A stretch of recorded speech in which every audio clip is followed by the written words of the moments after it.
Last week, Hunter Biden's former business partner, Tony Bobulinski, sat down for an hour-long interview with Tucker Carlson.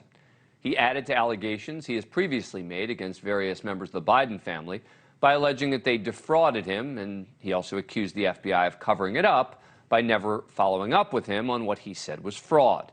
The allegations are serious, and he has some documentation to back it up. And while I think the conclusions he draws about corruption by the FBI and his evidence supposedly implicating Joe Biden in wrongdoing appear weak, I was prepared to take it seriously and learn more. That's why you have someone on. Precisely as he told Tucker Carlson he wanted to do. Did anyone at the New York Times or the Washington Post ever call you? So I've had a variety of people reach out to me, but nobody that was willing to actually go through a detailed interview of the facts. And, Jake Tapper, I guess well-respected by many people at CNN, I appeal to him and Chris Licht. I'll come for an interview. We'll spend an hour. You can be as aggressive as you want to be with me. You can call me a liar. You can, attack the facts. Well, that intrigued us. I have no interest in calling him a liar, just questioning him and digging in beyond the sort of softball interviews he's had on Fox News. He certainly gave the impression that he would go anywhere, anytime to discuss the merits of his accusations and to present his evidence. So we reached out to him and offered to have him on the show.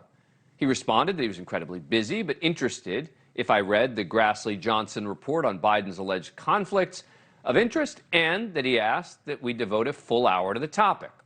I assured him I would come in fully informed and read in, and we would, as he requested, devote a full hour to the topic.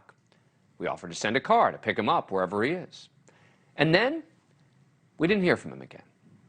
And we followed up and still haven't heard back, which is odd, considering that he said this during his interview.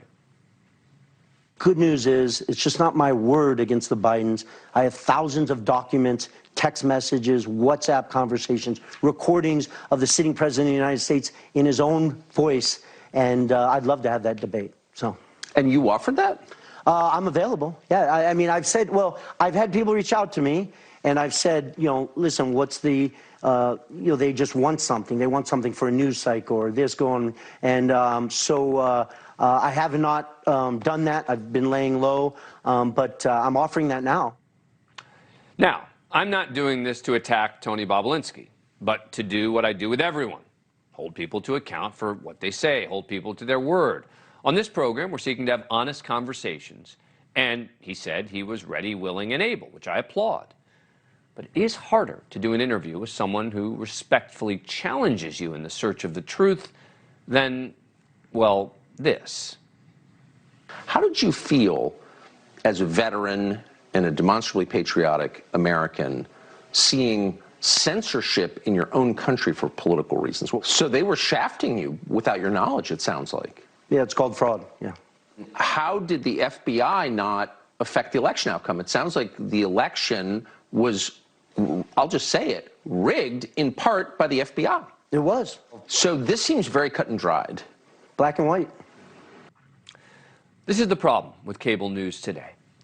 It is becoming increasingly rare for either side to step out of their hermetically sealed bubbles.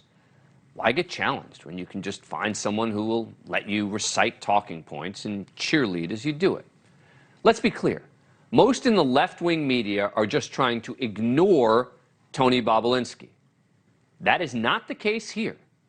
We are not ignoring him.